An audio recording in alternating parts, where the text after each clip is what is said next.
how's it going? Today is Friday, January 26th, 2023. Today, I got the day off school. Teachers have meetings or something, I'm not sure.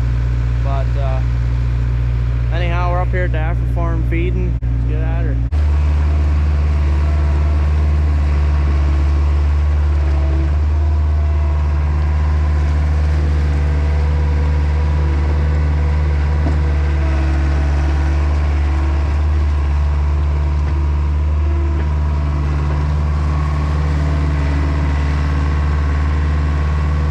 Using both of the skid loaders to feed here today. We got new tires put on the Gale, same ones that are on the New Holland, so you can get around pretty good with both skid loaders now.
Everyone is fed down through here. We give everybody high moisture corn. We top dress their corn silage with high moisture corn for every pen with the dry cows. These animals in this pen here, they're bred and they'll be having calves here in the next couple months. We don't want them getting fat if they're gonna have a calf, so that's why we don't give them high moisture corn. All these pens were cleaned out last week and spread out onto the field, and tomorrow we're gonna have to bed them up again. They're getting pretty dirty.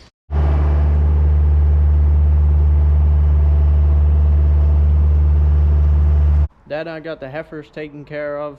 We're still feeding out of that ag bag up there. We had 2 to start with, and then we're down to 1, and it's about half gone. So we're moving through it pretty good. It's been pretty cold lately, and when it's colder, the cows eat more, so they're eating more silage. Therefore, we're going through the corn silage pretty fast there. But right now, we're actually dealing with a warm spell.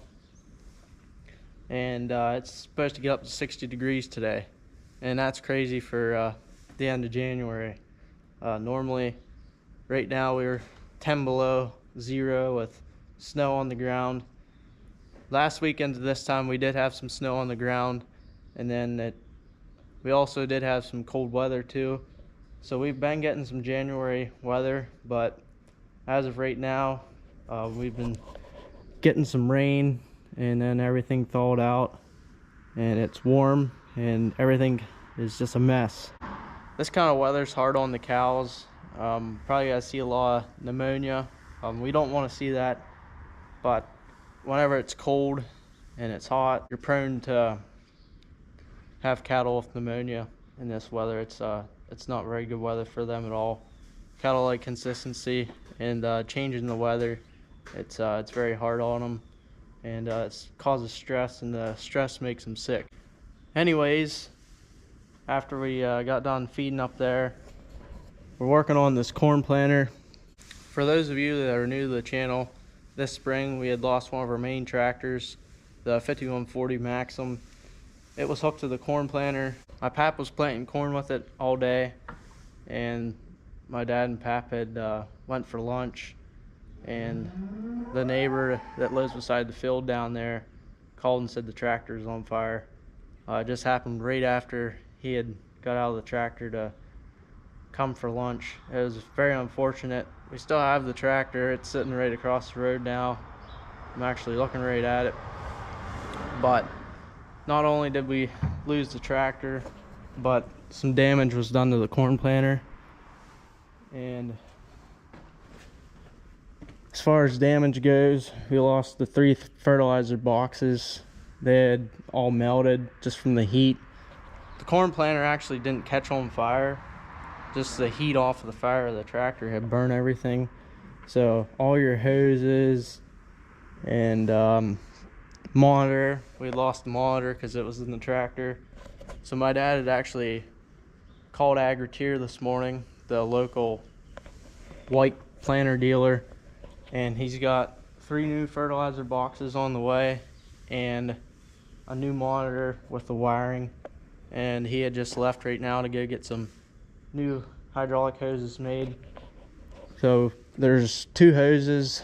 The one comes back here to this fitting halfway back, and then the other one comes back to this T. Now those 2 hoses there raise and lower the planter. They go to the 4 hydraulic cylinders at each wheel back there. And then there's 2 more hoses that come up, and this planter had a PTO pump that powered the air. The pump from the power takeoff that was run off the tractor would send pressure back to this pump here, and it would run that fan and create air. And the air is what plants the corn, puts the seed down in the ground. So we had lost those hoses too. So we needed total 4 hoses. And like I said, my dad's getting them now. And then we had also lost the wiring for the lights. Oh, where's it at here? Right here is actually the wiring for the lights. We just gotta get a piece of wire, and then this plug here comes apart. We can put new wire in the plug, and then we need just a piece of wire and the plug then that gets into the tractor. So yeah, not too much damage, but yet it's gonna cost us some money to get the planter going again. This planter had a good bit of money put into it whenever it came here. Put 6 row cleaners on it, and just last year we had actually put all new no-till colders on it. So we had a lot of money and new parts on this planter. That's why it's still here. Otherwise, if it was wore out, there'd probably be a different one or a new one sitting in the shed right now. There's just too much good on it to turn it into a salvage planter, so that's why we're fixing it up. This tractor here, the 125, this one here replaced the 5140. Now, however, I would like to get that tractor fixed up. I don't know. We needed to get the planter fixed up first, because you're gonna need the planter before you need the tractor. We got plenty of tractors, but one corn planter that's not functional. So first priority was to get that planter fixed up. So maybe after we get that fixed up here this summer, we can tear into that 5140 and see how bad it actually is. Maybe we can find a cab off a salvage tractor somewhere, a bunch of parts from the salvage yard, and fix it up, and we'd have a good cheap tractor just to use around for maybe throw it on the feed mixer or something like that, depending on how bad it is and how good we can get it fixed up. Our 2090, it had actually hit the house back in 08, but we had gotten that thing fixed up, and my dad said that tractor was pretty rough looking, but they managed to get her going again, and to this day you couldn't tell that there's anything wrong with that tractor. So hopefully that's the same case with that 5140. We can get it going again. I miss that tractor. I'd like to see it getting used, but like I said, as of now it's sitting right here across the road. This 125 we had got right after the tractor burnt. This tractor replaced that 5140. Like I said, it was a main tractor, so we needed a replacement, a tractor with a front end loader. So we had got this 125. It's got, I don't think I ever really told you guys too much about the hours. It has like 4,400 hours on it. It had like 4,200 when we got it. It's been a pretty reliable tractor. after we have it for a year, I'll have to get through and review it. Since it's a newer piece of machinery, I'll have to tell you what we like about it and some pros and cons and whatnot.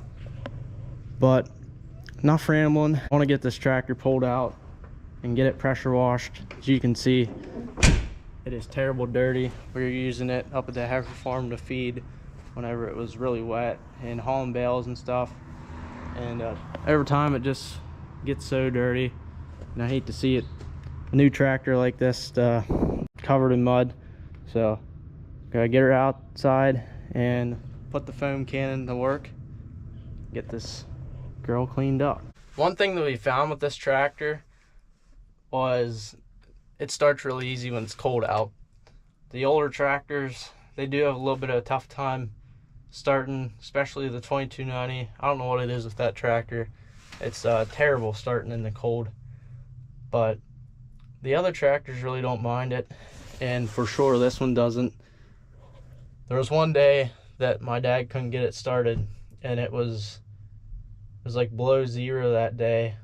That wasn't the real feel. The temperature was below zero, and let me tell you, that was cold. And yeah, that was the only day it wouldn't start for him. He had to plug it in, let the block heater work for a little bit. But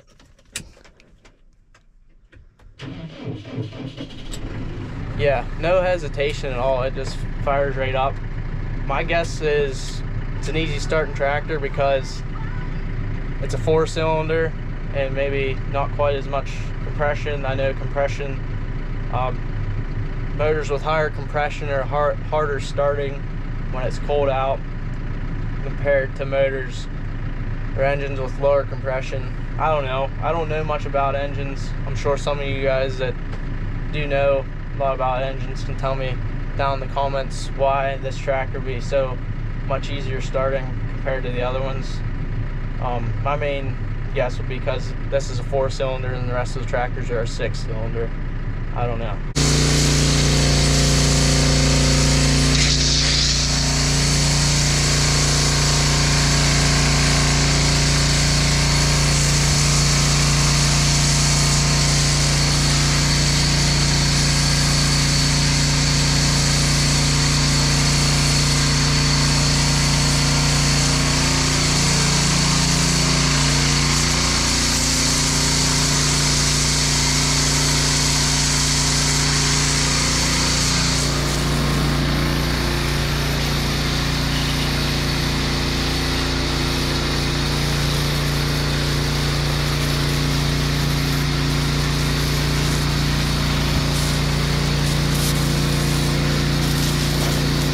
Got the tractor foam in here. When I had washed the 2090, got some comments telling me how some people do it, and turns out they do it the same way I do. Get through and soak the tractor down good with some water, and then get through and foam the soap on, and let the soap sit on there and cut all the mud and the grease off.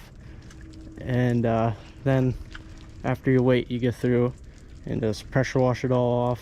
And the longer it sits, it seems like the easier it is for the mud and the dirt and the grease to come off, which makes sense. But the only problem is the gun on the pressure washer broke, and it's on, I don't know if it broke or it's stuck. I'll have to take it off and look at it quick. It's staying on all the time and it won't shut off, so that makes things difficult. You have to shut things down to switch your tips out. But yeah, I'm not sure what's in there. It's probably plastic breaks, and it gets old and brittle. So if I can't figure it out, I'll just have to get a new one. They make these new guns. You just screw this here off and then it comes off here. It's pretty simple to fix.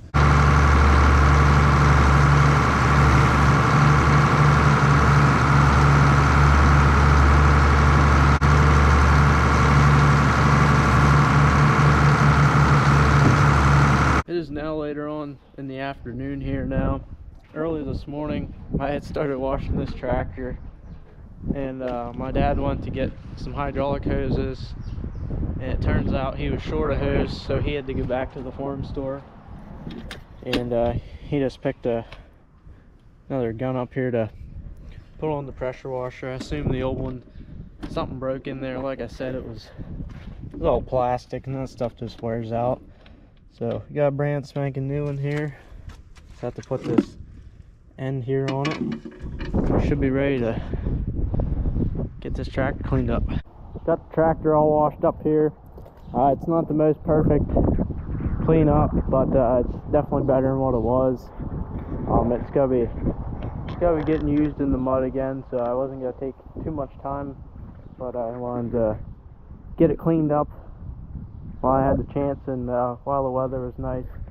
I figured I had nothing to lose since it was this nice and warm out. Figured I might as well give her a good old cleanup. But yeah, the inside, it needs broomed out, and everything needs wiped down in there. But probably not gonna get too crazy with that either until the loader comes off and it's time to get out into the field, and then I'll do a much more detailed wash on it. Maybe give her a good old whack.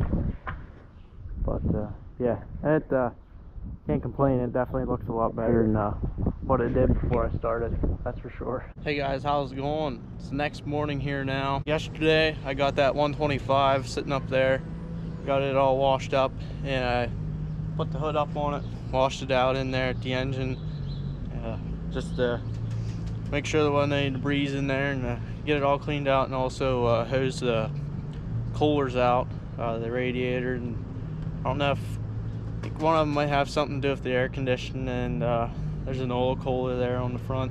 A couple different coolers that I had sprayed out with hot water, so it should be good to go now. Right now I want to bed the calf pens up. We bed the calf pens up with sawdust.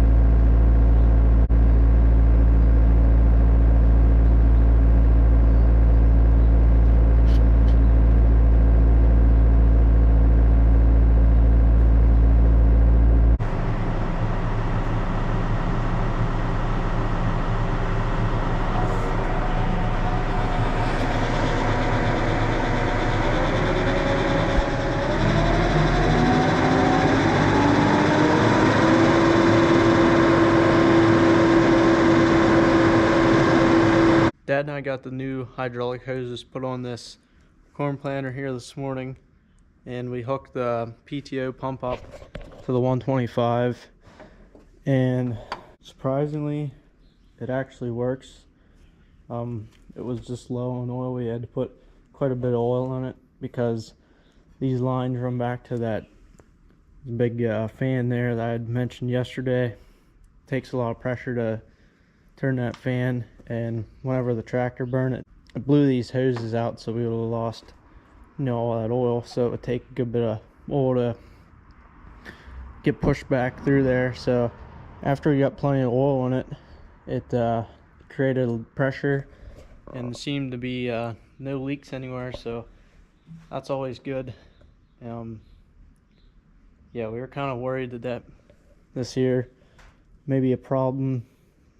Maybe the heat off the tractor would have hurt it, but doesn't seem that way. Everything had worked the way we had hoped to have it work. And then we hooked these hoses up to the tractor, raised the planter up and down. Everything's good there. So we just need to fix the lights, the wiring for the lights, and the monitor, wiring for the monitor, and 3 fertilizer boxes, and should be good to go.